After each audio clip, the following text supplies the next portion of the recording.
Thank you so much for coming. What a wonderful turnout. My name is Vanessa Cochavinas. I am the project manager of Maison de Luxe. My role here was to get all of the designers together and their things into the house for you guys to enjoy, and hopefully you will all be able to visit the house after this wonderful lecture. This house has been put on by the City of Beverly Hills, Friends of Greystone, and LUXE Magazine. I'd like to thank everybody that participated and helped to make this such a success, especially Cindy and Brad of the city, the Rangers, who are always there to help, Steve and Daniel, and all of the other Rangers.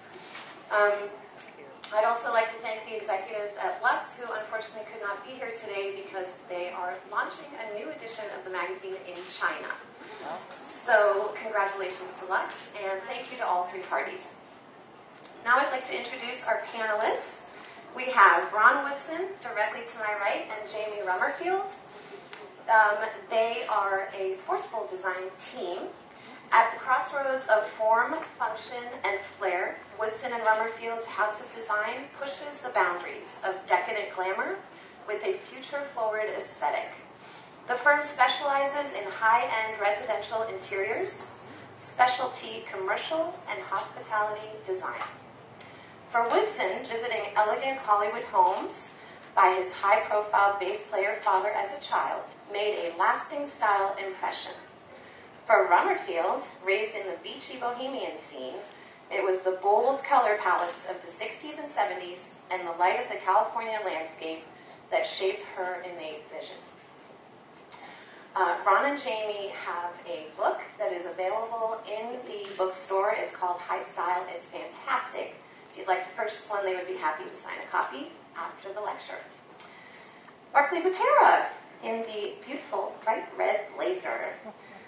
Though Barclay Butera's style firmly grounds itself in European, American, and Eastern influences, it remains perennially of the moment as he adds his own contemporary twist.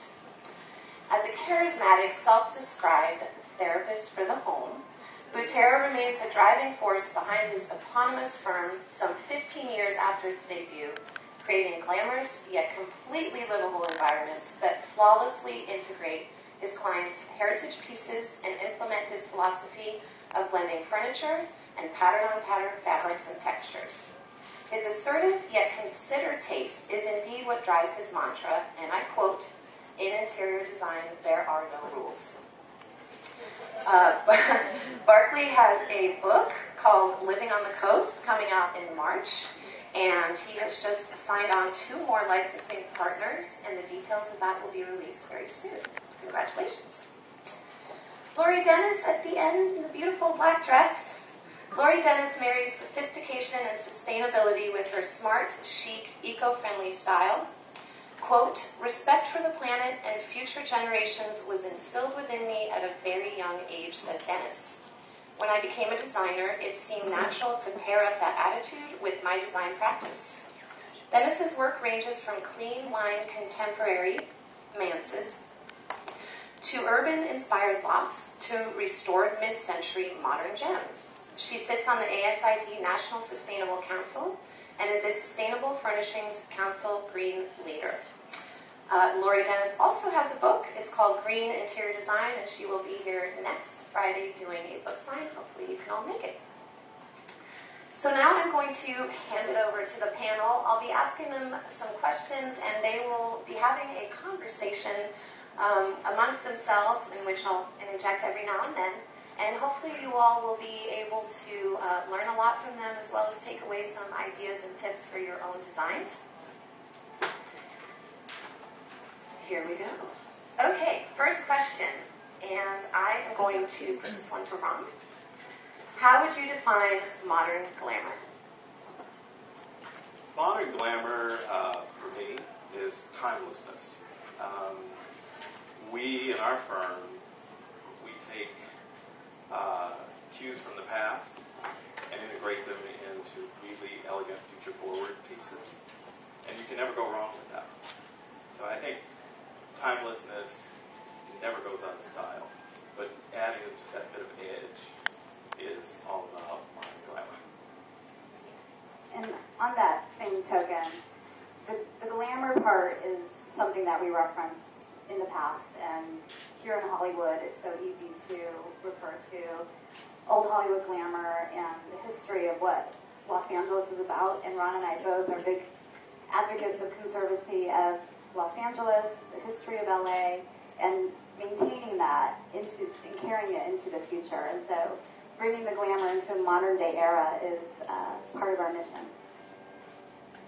You know, I actually, I interpret glamour according to the location that I'm working in. If it's Greenwich, Connecticut, it's different than it is in Hawaii or Sun Valley, Idaho.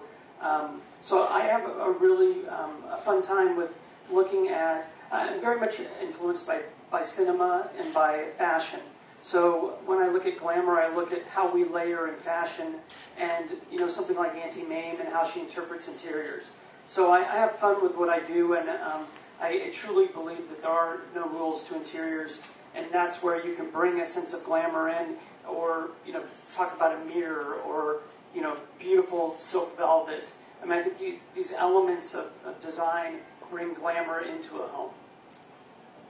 Well, for me, modern glamour, we all know what glamour is, but modern glamour is more about the way we live, and it's the time we take and the little details that we choose to exemplify in our homes. For instance, pulling out the china once a week for a dinner instead of only on Thanksgiving, or pressing the linens before they go on the bed, or having that special monogram detail somewhere. So, you know, it's hard to maintain a modern, glamorous home when we're all so very busy, but it's easy to pay attention to those small details that make the way we live more glamorous. Wonderful. Well, that brings us very fluidly to our next question, which would be, how do you infuse a sense of glamour and style into your interior work? If anyone wants to jump in, feel free. I'm probably the least likely candidate to be sitting up here talking about glamour, because this is all very put together for this glamorous presentation we're doing today. My general uniform is Javiana's jeans, a ponytail, and a t-shirt. No makeup. So my interiors kind of reflect the way that I live in a normal life, and that's very simple and not fussy. So basically, the way that I would infuse glamour into my interiors would be the little details. They would be unexpected things, like in our room we have a grass cloth that's studded with crystals. That's simple, but so very glamorous. It would be something like a silk tassel on a burlap settee in a modern shape. So it's just these little quirky kind of things that are very glamorous, and the little touches that make my very simple modern interiors become more glamorous. You know, I actually think this is a good example of what I did in this house. You know, I put in a beautiful Cole & Sons wallpaper that's slightly gold metallic, and then mixed it with a pearlized white ceiling. So I even put a touch of glamour into this room, mixing it with Spanish colonial influences, very much like some of my Montecito clients, and made it a glamorous element of this house, and really integrated a look that I feel like really fits with the architecture of this home. I think that glamour is a sensibility, and it's something that is like fashion for me. When you're putting together a space, it's about the accessories, the layers, and the details that go into an ensemble. And so glamour isn't for everybody. I think it's a sensibility that is appreciated, and it is a look, just like any other style. And for us, glamour is taking it further with the layers, with the details, a little more shimmer, a little more shine, and really making a space sing, and that story that you tell is about those layers and textures and colors that really make a room glamorous. I'm going to agree with Barclay as well. It depends on the setting, and we do, like Barclay, homes all across the country and across the world. And it really depends on the client. Some of our clients really want to push it. And clients come to us knowing that they're going to get something just a touch more opulent and glamorous. brings us to Greystone. Greystone is your client. Yes. It's a very glamorous backdrop. Talk about what you did in each of your rooms. I know some of you have already touched on it. But in terms of the design, and explain what inspired your design. I hope that all of you will be able to see their fabulous rooms because you'll see exactly what they're talking about. And each one of these rooms is incredibly glamorous in their own very unique way. So I'll have you speak a little bit to specifically what you did here and maybe how members of the audience might be able to incorporate those things into their glamorous lifestyle that they wish to achieve in their own homes. Well, for us, we started, we did Mrs. Dohany's bedroom. And so we took cues from, again, old Hollywood and this incredible resident. We channeled Mrs. Doheny and what we thought, the way she would have wanted to have her room. Yeah. And exactly. And so we made it very, very feminine, very boudoir-like, but very future-forward, very glamorous. And so, again, we really took cues from the home. It was really important. It was built in the 1920s for the Doheny family, and it has this presence that is so massive, and we really just listened to what the house had to say. And so with that, you know, there have been so many films that have been filmed here over the decades, and you can see them, you know, from Betty Davis to Veronica Lake and these wonderful actresses, and I can just imagine them living in this room. It's a Hollywood starlet bedroom. This is Mrs. Doheny's bedroom. She would stand in the corner, it's right there, and look out the window for all of the callers or friends who would come over.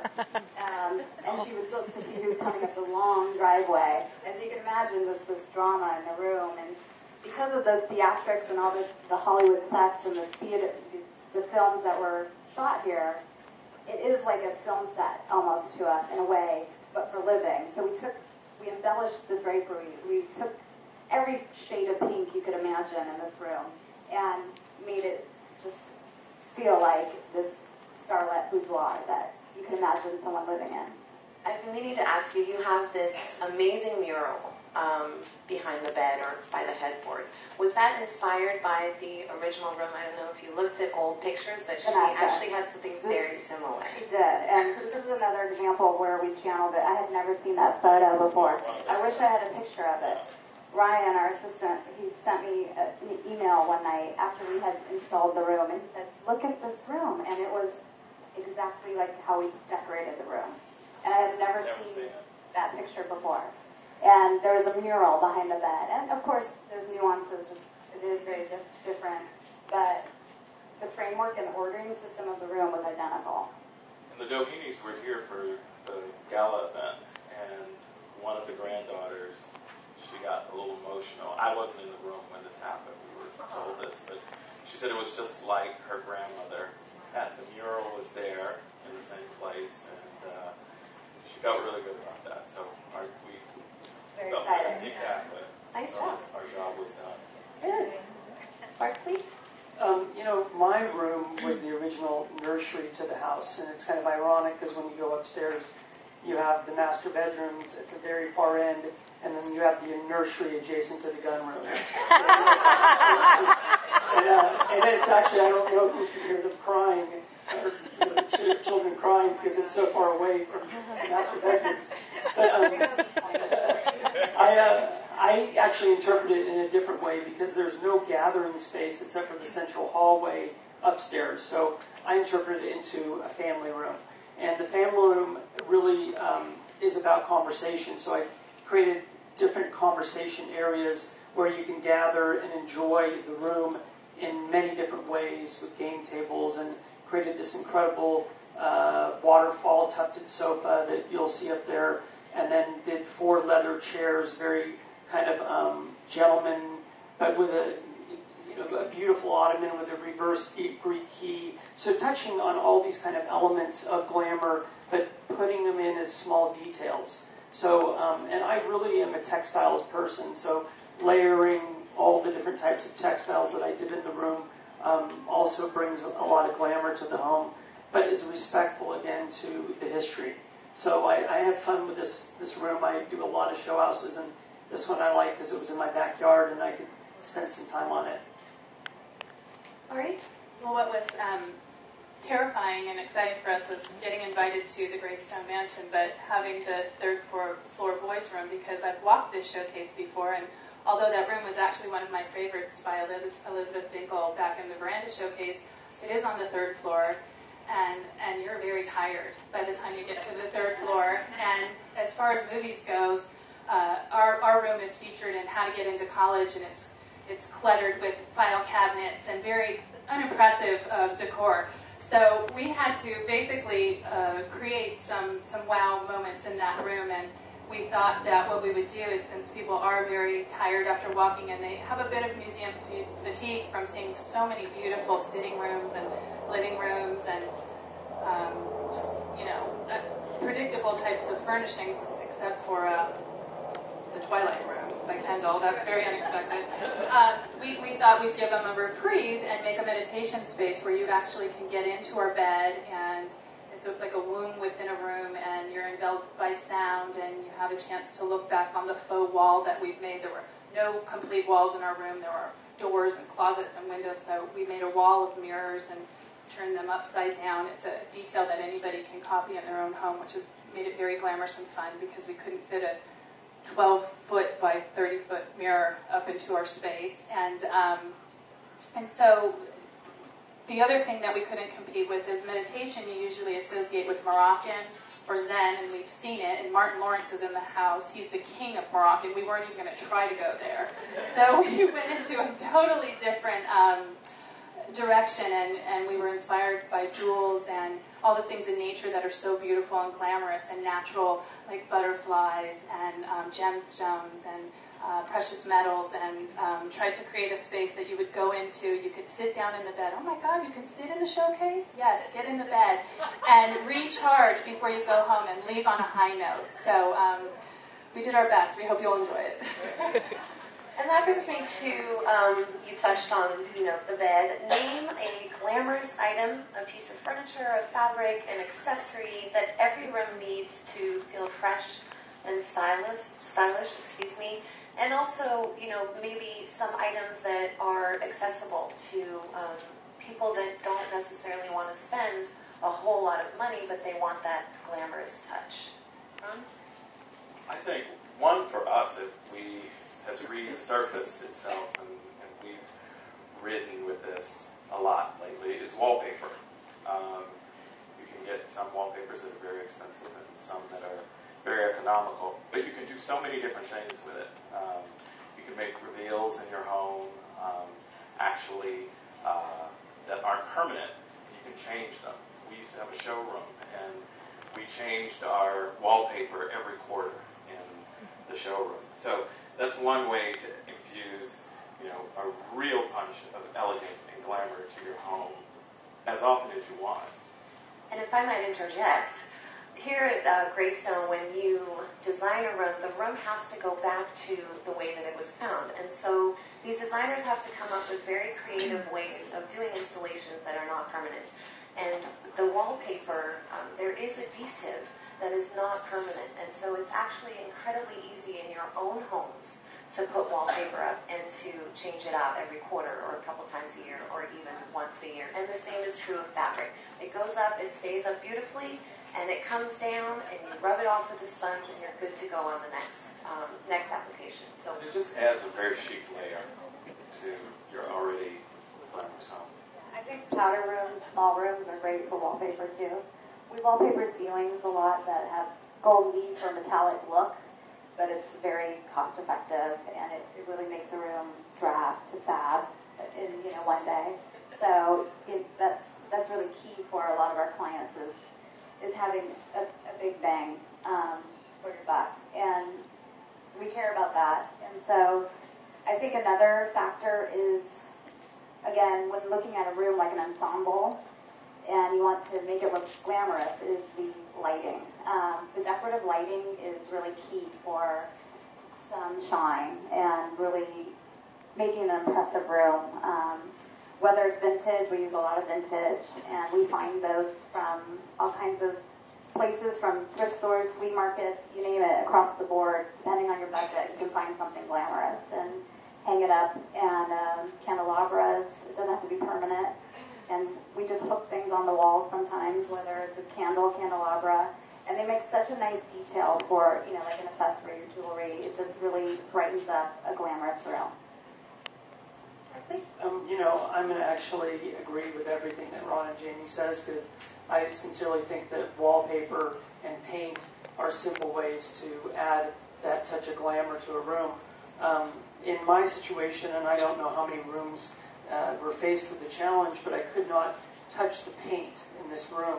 I had to work with the original color, and I couldn't touch the floors. So I'm dealing with the existing floor and the existing paint, no work. So what they did allow me to do is insets of wallpaper, and me being able to bring that beautiful, beautiful aspect of the paisley that you'll see upstairs, brought the paint together, and then painting the ceiling in that pearlized white kind of ties it all back to the original paint color. So you would never know that I had to work with an existing color that I could not touch at all. But I think that that's interesting about all homes. When we go to do a home, there are elements of homes that we really can't touch, and I think that we're dealing with that yours, mine, and ours concept, and that's when I go into the idea of being a therapist for the home, because there's always that yours and mine. And so I think that working with clients really forces you to bring different tastes together and commingle and come out with an idea that was originally mine, but convincing the clients to also get involved. So I think wallpaper and paint are great ways to bring glamour to a home. Lori? We also like to use a lot of trim in unexpected situations. So whenever trim is not a ton of money, and you can go crazy with it, but wallpaper and paint, for sure, absolutely. There's a ceiling in Alyssa Sutton's room, which is on the third floor, the boys' wing, and she papered, I think it's French-American paper? It is. She papered the ceilings and the walls and created architecture. That's a very inexpensive way to create pillars and moldings. And then in our room, again, trying to create a dramatic moment, we replicated an Ippolita jewelry ad on the ceiling. And Jill Crawford is a graphics person that I work with all the time, and she does these fantastic graphic faux representations of tinted ceilings or architecture, or in this case, jewels strewn all over the walls. So please check out those two things for very cost-effective ways to make glamorous spaces. I'm going to take it back in history a little bit, and I'm going to ask you, which designers from the past do you think most reflect a sense of glamour, luxury, and why? Barclay, you want to start on that one? I always go back again to cinema and to fashion, and the fashion from Bill Blass or Oscar de la Renta, and the embellishments that you see, and the class that they bring to fashion, yet bringing their own twist, really kind of inspires me in the interiors realm. And again, going back to cinema and seeing what was done in the 20s and the 30s and the 40s brings a lot of glamour to what I do. And even simple things like Out of Africa, I think is a glamorous movie in a totally different way. So that's how I interpret interiors, and bring that kind of element of layering to a home. I think mine would be Dorothy Draper. The color ways that she used and the proportion and scale of items that she used were just impeccable, and colors that you wouldn't suspect, which really made a home glamorous. And when you visit a hospitality project that she would have done, I mean, you were just overtaken by just every single detail that was thought out, and the play on pattern,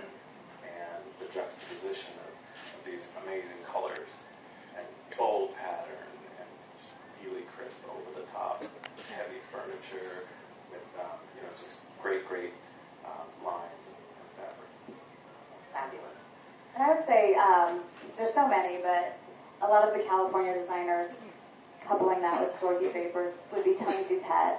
Tony Duquette was also in the film industry and fashion, had a wonderful career of really wowing people, and he did jewelry, and the colors he would use and the layers he would apply, from gilded finishes to bright reds and pinks, and the textures he would use, a lot of stones and lame even, and these wild combinations that really were very photogenic. And I think that's a big part of the type of work we do, is looking as to how photogenic will it be. It's important to be memorable in the work, at least for what we do. And so he's a wonderful example of that. Fashion as well, Elsa Schiaparelli, she was a big art collector as well as a dynamic fashion designer who really pushed the boundaries of color and texture again with the way she would work, and was again known for her looks and the type of interior she did with fashion as well. For me, I have Jean-Michel Frank as the main inspiration, and then I have a little Tony Duquette on one shoulder and a little Dorothy Draper on the other.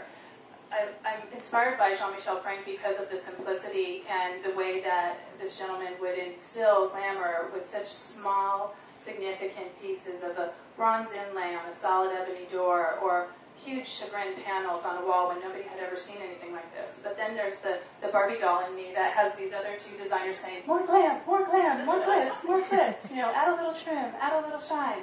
So, but I'm always pulled back by Jean.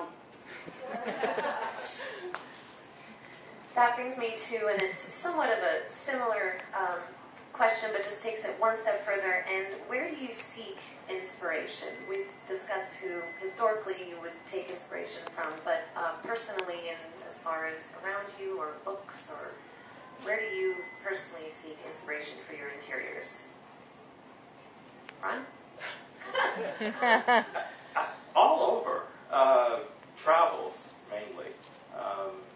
I always have, thanks to the iPhones, I'm always clicking and snapping all over the world and bring things back. And we love a real mix. I don't really care for a home that's done in one particular style. So the mix of things is very inspirational to me. Mixing, some Regency pieces, some mid-century pieces. It's just all about curating and knowing when to push and when to pull back. Yeah, traveling is, I can't recommend enough. Every time we take a trip, big or small, whether it's to a flea market in Massachusetts or down the street, Palm Springs, down the freeway, really. I come back renewed and inspired just by every little thing. I think every student I speak with, everybody who, I'm just, go travel. It will be a world of education. And with that, I am a hoarder of magazines and the internet. I'm a fiend on the internet. I love reading blogs. I love reading the online magazines. I just collect imagery. Anything, it's just files of, whether it's certain colors or certain frameworks of rooms and different designers I collect. And it's all inspiration that helps make its own. And when you come to the context of a project, you can always be inspired by something, but because of the project in itself and the client, it will always be different. And that's the magic and the beauty of design, is everything's been done, but there's always room for something new based on your inspiration. And that's the fun part about being in a duo, because we bounce these inspirations and ideas off of one another. And we laugh when we travel. We call ourselves the Paris and Nicole. The simple life. We're always fish out of water. And lost. and I'm reading a map. I don't know. And I'm always the driver. the locals are looking at us like, who are these people? But it's fun. It's fun to travel together. We always find great stuff. The vintage is our passion. We love shopping. That whole hunt is great. I'm going to go with travel also because, I'm in New York next week and I can't wait to go and walk Fifth Avenue in Madison and see Bill Durf's windows and be inspired by the holiday season in New York. I also had the opportunity to go, which I do usually once a year, to Paris for Maison Objet, and you go there and see the most beautiful interpretations of home elements from all over Europe, and that's a wonderful experience. And then going to the flea market and seeing other elements of design. I really, really love the fact that I can even go to Venice Beach and be influenced by architecture and Palm Springs in mid-century. The homes that I've owned over the years are so architecturally significant, and I think that me living in these homes and experiencing, the romance of I won't say haunted, but spirits that exist in there, I think it's really a fun way to interpret interior design also. Well, I'm really turned on by colors, so just driving up La Cienega Boulevard on a very clear day and seeing the blue, crisp sky against the dotted Hollywood hills that are green with little white dots of architecture. I guess it's the nature combined with the man-made environment is a big inspiration for me, which would go back to travel and, just basically opening your eyes and looking around. But I remember one evening when we found out we were going to do the home and we started thinking about what we were going to do in our room. I was walking at twilight and the sky went from black to sapphire blue to midnight blue to, the various shades of blue on up, and then there was that white moon, and that is the inside of our bed. We took that direct translation of color from the natural environment and put it into the man-made environment. So color and nature, I think, inspires me a lot. And I'm going to bring it back to today, and I hate using the word trend, but I'm going to. What do you see as feeling very of the moment now in design? Are there certain things that people are gravitating towards or gravitating away from? How is glamour incorporated in this moment in time? Again, I think, like Barclay said, there's no rules. I think that's the biggest one now. And I think people are maybe more influenced than we are by fashion. I think fashion is playing a large part in how homes are designed now. The juxtaposition of fabrics and how your home looks and how you look. At least our clients are. I mean, they're very much. We have clients that will bring us a dress and go, "This is how I want the house." And can you dye these shoes? Tell what? Okay, we'll try. Yeah. We literally have that happen. I guess since we do fabric, they think we can dye shoes too. But I think also people, especially with the internet and do-it-yourself, people have mastered the art, like perfecting imperfection, the art of imperfection. Found objects and spaces that aren't perfectly polished are very keen right now, and I think that they are beautiful in their own way. And something about the too rigid. I see a lot of animal bones or coupled with candles and things that are very odd maybe in your mind, but the art of curiosity, like we call it the old curiosity shop, old bottles and found objects and old books all paired together. You really see these ensembles right now, and I think it's very nice. And old paintings, coupled with that, and I think it will pass, and people will want that polished look again. And some people, it's never gone away for them. But right now, that very do-it-yourself. Let me see what I can take from Grandma's house and put it here with this new coffee table book. It's a good look. I like it. I would say the influence of my mother actually is huge on my approach to interiors.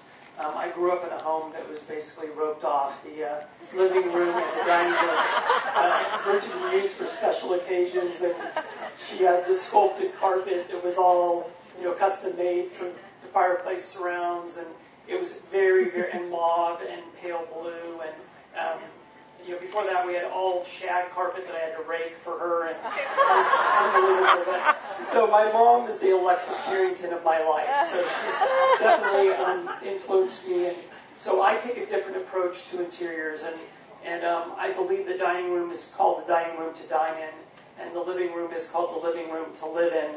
And I know that we've gone to great rooms in lieu of living rooms, but I do think that there is that glamorous approach to interiors, but we still have to make it livable. And when you see my room upstairs, you'll see how I create a very livable space that's glamorous. But I still have a lot of fun with my mom and her approach to bouillon and embellishments that are beyond embellishments. But I am the antithesis of her, but she really did help me a lot in this industry, and I departed from her about 18 years ago, and she still has her firm, and I have mine, and we coexist in this world. So thank you to my mother. Well, we all know that the world economy is in a bit of trouble, and I think people have been having to tighten their belts a lot more now than they have in the past 35, 40 years. So if you go back to the Middle Ages and the beginning of the Renaissance, and you looked at paintings, women were voluptuous. It was a symbol of prosperity because so many people had nothing and literally went to bed hungry every day. So I think what's happening now that we all feel, we kind of have to watch our pennies and tighten our belts a bit, is that we're seeing a lot of jewel tones on the horizon, a lot of sapphire blues, a lot of beautiful plums, a lot of forest greens, even ruby colors that we haven't seen maybe since, touches of in the 80s. And we're also seeing a lot of the precious metal, golds and silvers in nail polishes. I used to have to put on 16 coats to get that deep. This is a one-coat nail polish now. So, you're seeing a lot of those things, and I think that's a direct reflection of everybody feeling like they don't have as much. And so we're, in our art, in our expression, having so much jewels and precious metals. And then the other unfortunate thing we're seeing a lot of is rope. There's a lot of rope design, a lot of rope lamps and rope shoes and rope art and rope mirrors, and hopefully that's not to hang yourself with when your portfolio goes out the window. We talked a little bit about travel and pieces that you can incorporate into your personal spaces. I wonder if you would be willing to divulge a source or two that people might be able to go to either in the Los Angeles area or within California, whether it's a flea market or that little secondhand store where they might be able to acquire a piece or at least get inspiration for a more glamorous interior. I always recommend, we have so many clients a lot of times that want to start new and fresh in their homes, and they have pieces from their family, and a lot of times I want to get rid of this. And I always say search in your own home and in your own family. Shop at home. You'd be surprised what you can pull out that will have a new, fresh take just by repositioning it. Or, ask I do it all the time. I have one aunt who was 96 and was very worldly, traveled all over the world, and I always go over to her house and I'm like, can I have that? She's like, honey, in a few years, yes. So that's where I like to start. And we always recommend that to clients. Start at home, start with your family, and you'd be surprised what you find. I'm going to agree with that. My mother, again, has brought a lot of influence to me with the way she's furnished her homes and how she will take a piano from 20 years ago and refinish it 3 times from each home that she moves to.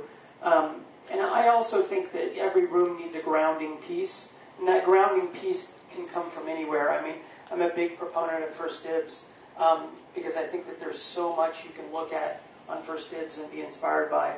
I do love a store on La Cienega that did the adjacent room to me, Dragonette, which I think is a spectacular find from China to small little collected items. I love that store. And Big Daddy Antiques on La Brea.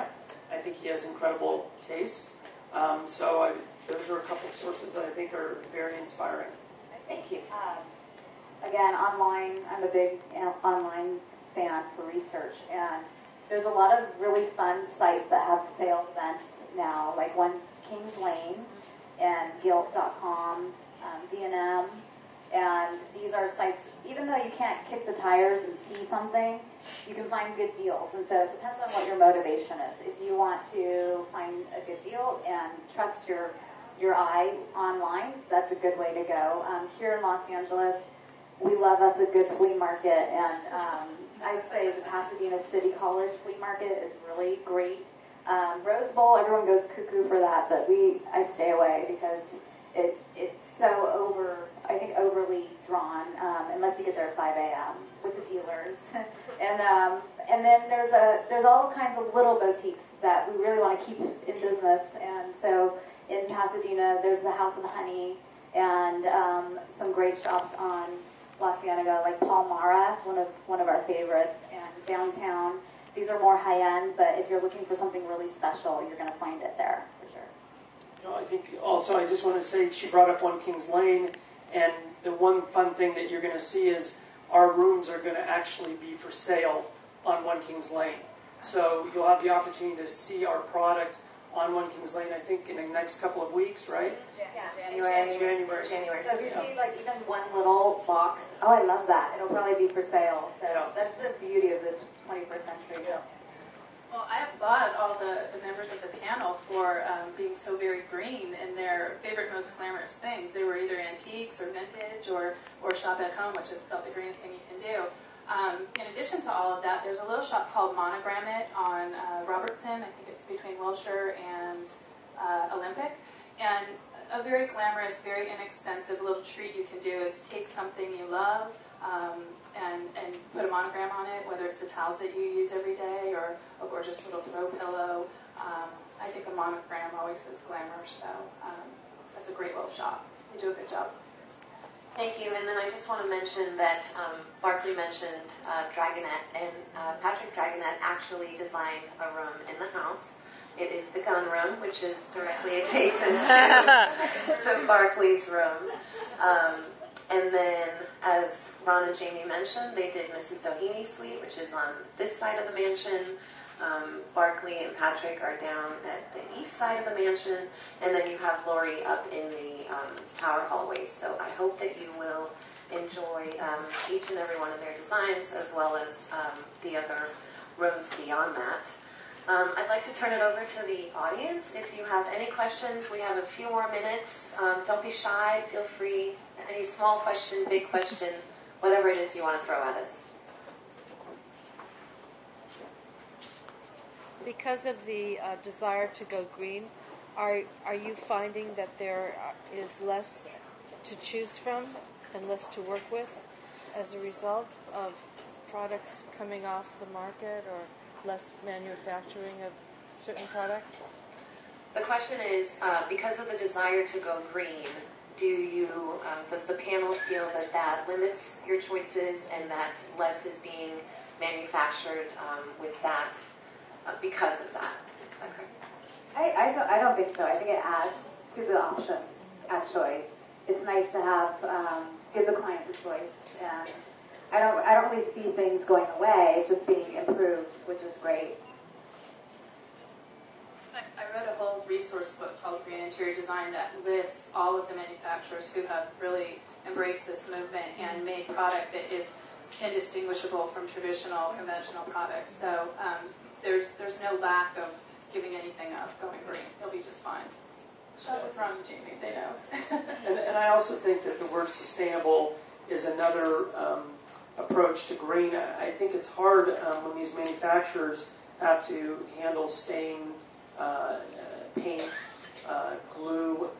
There's a lot of elements to building furniture that we really don't know because it's underneath all the beautiful fabrics and so on. So I think it's important that we look at how people approach building furniture and how they go out of the way to be sustainable with their building materials.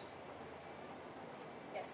Well, I wanted to say that I think all of you are great, and everything you said was really helpful, and we also all have a lot of sense of humor about it, which makes it more approachable. I also grew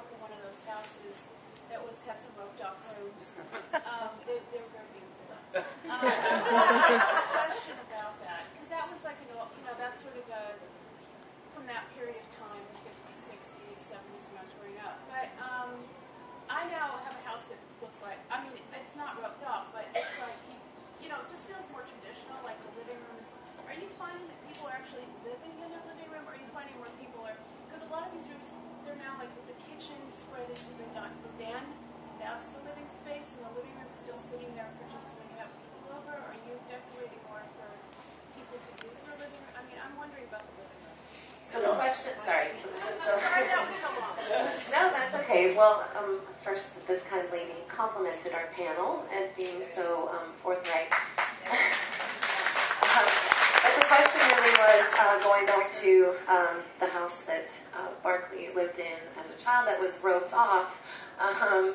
Do the designers find that there's a movement towards these great rooms, these family room, kitchen areas, and that in fact it's the living rooms and the more formal rooms are becoming obsolete? Is that correct? I'm basically wondering what people do with the living room, because I'm finding... What do people do in their living rooms these days?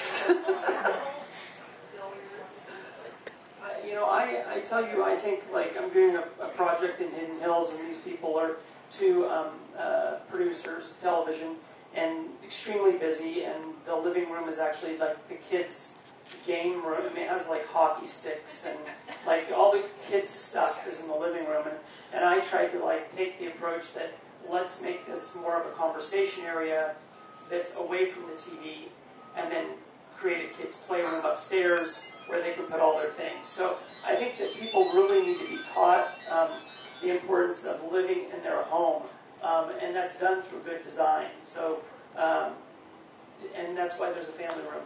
So the family room, use it for the TV, and the living room is more, and it doesn't have to be formal. It can be a conversation area. So I think we find that a fair amount of our clients entertain, so they still want that formal living room to entertain guests. But it's comfortable at the same time, so it's not roped off like when we were kids, because my mother had a white living room that was roped off, so I know what we're all saying here. But I think people are making it more comfortable for the kids. They can be in the living room and entertain as well. Yeah, I think it really depends on your lifestyle. You know, every client's different. Even though you may still have the same bones of a house with the same types of rooms, I've seen living rooms used as art studios, as the kids' playroom a lot. Yeah. And there's some people who want to put that TV right above the fireplace. You know, and it's like every type of lifestyle utilizes it differently. So really, it reflects you and how you live. You know, and there is no one way to do it. And but like Barclay said, they do have labels for a reason, and making the room suitable, it will serve that purpose if it's decorated and designed properly. Yes. I wanted to ask, I was actually, the other lady was talking about the greening of architecture and design. I'm having a lot of trouble with lighting. Some of the bulbs I get, instead bulbs, which is really fast. And I'm going back and forth all the time. Is there a place where you could go for lighting that you get that warm color again without that kind of green fluorescent light, which seems to be in a lot of different kinds of bulbs? The question is, in an effort to be green, this lady here is having trouble finding bulbs for green lighting, or bulbs that are green that give off a soft color like regular bulbs versus this kind of fluorescent green tint, which by the way I've noticed as well. And it's a difficult choice. Do I want my room to literally look green while I'm being green, or do I want a soft light? And the question is, do the designers have any sources? Maybe I'll throw this one over to Lori. Well, now with the laws in California, you obviously can't do the incandescents anymore, but LED has a full spectrum of color, warmth, and pretty much any lighting store is going to be very well versed or become very well versed very quickly in LED. It's the most efficient. They last the longest. They are the most expensive, but you won't have to replace, and you'll get everything you need. Yes. I'm a commissioned portrait painter, and to me, the idea of glamour for many centuries has been this concept of the traditional portrait that's held on a tape, and it's part of history that